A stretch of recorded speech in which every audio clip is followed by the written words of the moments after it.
Hello student, আমি Swapna. ABC coaching সেন্টারে তোমাদের সকলকে স্বাগত। আজ আমরা শুরু করতে চলেছি ষষ্ঠ শ্রেণীর ইতিহাস বিষয়ে রায় ও মার্টিনের দ্বিতীয় পর্যায়ক্রমিক মূল্যায়ন 2026-এর 3 নম্বর সেটটি। চলো শুরু করা যাক। সঠিক উত্তরটি বেছে নিয়ে লেখো। 1-এর 1, আদি বৈদিক যুগের ইতিহাস জানার প্রধান উপাদান সি, ঋগ্বেদ। 2, বৈদিক সমাজে পরিবারের প্রধান ছিলেন বি, বাবা। 3, ঋগ্বেদের আলোচনার গুরুত্বপূর্ণ নদী ছিল এ, সিন্ধু। 4, বৈদিক যুগের অন্যতম পালিত পশু ছিল এ, গরু।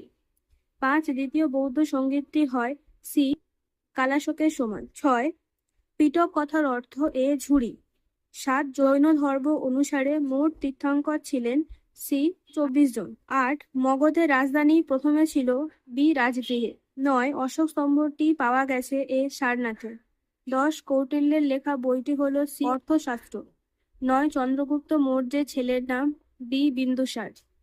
12, শকাব্দ গণনা শুরু হয় সি, প্রথম কনিষ্কের শাসনকালে। নিম্নলিখিত প্রশ্নগুলির উত্তর দাও। 2-এর 1, বেদাঙ্গ কটি? উত্তর 6টি। 2, কোন বেদে জাদুমন্ত্রের সংকলন আছে? উত্তর অথর্ব বেদে। একটি গণরাজ্যের নাম লেখো। বিজি। 4, দক্ষিণ ভারতের একমাত্র মহাজনপদ কি ছিল? উত্তর অশোক। 5, বজ্জিতের রাজধানীর নাম কি? উত্তর বৈশালী। 6, কত সালে অশোক স্তম্ভটি জাতীয় প্রতীক হিসেবে গ্রহণ করা হয়েছে? 1950 সালে 26শে জানুয়ারি। 7, সকলোত্তর পথনাথ কাকে বলা হয়েছে? হর্ষবর্ধনকে। 8, হাতি গুম্ফা শিলালেখ কার লেখা? উত্তর হচ্ছে কি, খারবেলের। 9, ঠিক না ভুল লেখো। বৈদিক যুগের মূর্তি পুজোর প্রচলিত ছিল না। ঠিক। ঠিক ঠিক না ভুল লেখো। দুটি মহাজনপদ ছিল অরাজতান্ত্রিক। ঠিক। ঠিক না ভুল লেখো। প্রথম চন্দ্রগুপ্ত গুপ্তাব্দ গোনা চালু করেন। ঠিক। 12, বেমানান শব্দটি খুঁজে বের করো। উত্তর হবে অর্থশাস্ত্র। নিচের প্রশ্নগুলি 2-3টি বাক্যে উত্তর দাও। 3-এর 1, সপ্তসিন্ধু অঞ্চল বলতে কি বোঝো? পেজ নম্বর 49। এখান থেকে এতটা। 2, সভা ও সমিতি কি? এখান থেকে। 3, ধর্মচক্র প্রবর্তন কি? পেজ নম্বর 71। এখান থেকে এতটা। 4, গৌতম বুদ্ধের প্রথম নাম কি ছিল? উত্তর সিদ্ধার্থ। তিনি কোথায় জন্মগ্রহণ করেন? 5, সিইউ কি কার লেখা? উত্তর সুয়াংজা। শিলাদিত্য কার উপাধি? হর্ষবর্ধনের। 6, কোন বংশের শাসনকালে ভাগ ও বলি নামে দুরকম কর নেওয়া হতো? মৌর্য বংশের। এবং উৎপন্ন ফসলের কত শতাংশ ভাগ হিসেবে নেওয়া হতো? 1/6 অংশ। নিচের প্রশ্নগুলি 4-5টি বাক্যে উত্তর দাও। 4-এর 1, ঋগ্বেদে বর্ণাশ্রম বা চতুরাশ্রম কেমন ছিল? পেজ নম্বর 55। এখান থেকে। 2, ইনামগাঁও কোন জেলায় অবস্থিত? উত্তর মহারাষ্ট্রের পুনে। গায়ত্রী মন্ত্র কোন দেবতার উদ্দেশ্যে রচিত? উত্তর সূর্য দেবতা সবিত্রীর উদ্দেশ্যে।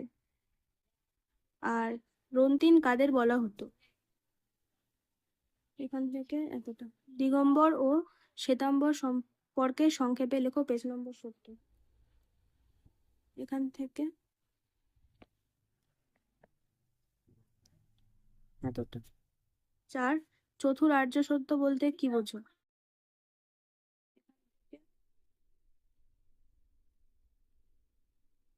এতটা। 5, কুষাণ কারা?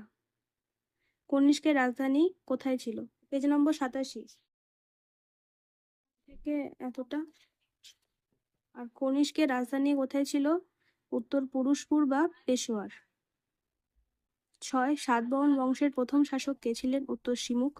মহাক্ষত্র উপাধি কে নিয়েছিলেন? শক রাজা রুদ্রদামন। আর শেষ মৌর্য সম্রাট কে ছিলেন? বৃহদ্রথ।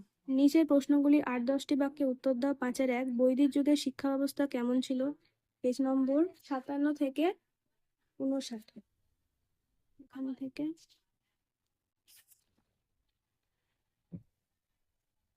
এতটা। 2, টিকা লেখো। মেঘালি। Page number 100। এখান থেকে এতটা। 3, চতুর্যাম ও পঞ্চ মহাব্রত সম্পর্কে জানানো লেখো। পেজ নম্বর 70। এখান থেকে এতটা। 4, বজ্রীদের উন্নতির নিয়মগুলি লেখো। পেজ নম্বর হচ্ছে কি 68। এখান থেকে এতটা। 5 গঙ্গা হৃদয় সম্পর্কে দাঁড়ানো লেখো, পেজ নম্বর 87। এখান থেকে দুটো। 6 অশোকের ধর্ম কেমন ছিল, পেজ নম্বর 85। এখান থেকে